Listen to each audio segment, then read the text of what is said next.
क्या आप जानते हैं कि मानव सभ्यता के इतिहास को समझने में एक ऐसी क्रांति हुई जिसने हजारों साल पुरानी वस्तुओं की उम्र का सटीक पता लगाना संभव बना दिया।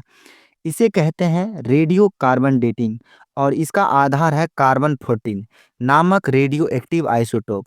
आइए आपको इस अद्भुत विज्ञान की कहानी बताते हैं।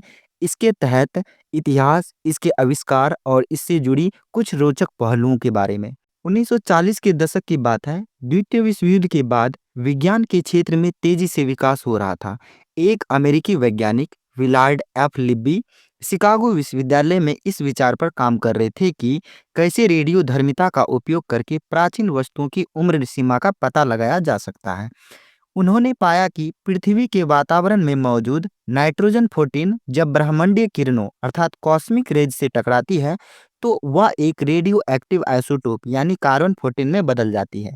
यह कार्बन 14 पौधों और जानवरों में प्रवेश करता है और उनकी मृत्यु के बाद धीरे धीरे क्षीण होने लगता है। लिब्बी ने यह समझा कि यदि किसी जैविक वस्तु में बची हुई कार्बन 14 की मात्रा को मापा जाए तो उसकी मृत्यु के समय का अंदाजा लगाया जा सकता है। 1949 में विलार्ड लिब्बी ने इस सिद्धांत को प्रमाणित करने के लिए अपना थ्योरी को प्रकट किया। उन्होंने प्राचीन लकड़ी, मिस्र की मम्मियों और अन्य जैविक अवशेषों का परीक्षण किया। आश्चर्यजनक रूप से उनकी तकनीक ने इन वस्तुओं की उम्र का सटीक अनुमान लगा दिया। यह एक ऐतिहासिक उपलब्धि थी जिसने उन्हें 1960 में रसायन शास्त्र में नोबेल पुरस्कार भी दिलवाया था। एक खोज जो विवादों से घिरा हुआ है रेडियो कार्बन डेटिंग प्रक्रिया में, जो लिब्बी से जुड़ी हुई है।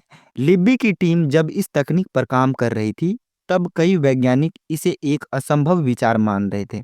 एक घटना का जिक्र करना जरूरी है। जब लिब्बी ने इस तकनीक से प्राचीन मिस्र के ताबूत की उम्र निकाली तो एक पुरातत्वविद ने इसे सिरे से खारिज कर दिया। उनका दावा था कि यह ताबूत 3000 साल पुराना है, लेकिन लिब्बी की तकनीक ने इसे केवल 2500 साल पुराना बताया। बाद में जब अन्य प्रमाण मिले तो यह साबित हुआ कि लिब्बी सही थे। लेकिन क्या आप जानते हैं कि लिब्बी के इस प्रयोग के दौरान एक और चौंकाने वाली बात सामने आई। उन्होंने न्यू मैक्सिको की एक पहाड़ी क्षेत्र से लकड़ी के अवशेष की जांच की, जिसे कई सालों तक स्थानीय लोगों को द्वारा पवित्र अवशेष माना जाता था।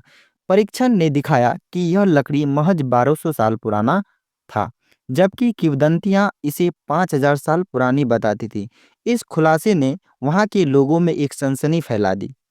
रेडियो कार्बन डेटिंग की सीमाएं और उपयोग के बारे में अगर बात करें, हालांकि यह तकनीक बहुत ही अद्भुत है, लेकिन इसकी अपनी सीमाएं हैं। कार्बन 14 का आधा जीवन लगभग 5730 साल होता है। इसका मतलब यह है कि यह तकनीक 50,000 साल से ज्यादा पुरानी वस्तुओं पर सटीक परिणाम नहीं दे सकती। लेकिन इसके बावजूद भी इसने हमें इतिहास को समझने के लिए एक अद्वितीय खिड़की प्रदान की है। आज रेडियो कार्बन डेटिंग का उपयोग प्राचीन सभ्यताओं, जीवाश्मों, जलवायु परिवर्तन के अध्ययन और यहाँ तक कि अपराध विज्ञान, जिसे फॉरेंसिक साइंस के नाम से जाना जाता है, इसमें भी इस्तेमाल किया जाता है।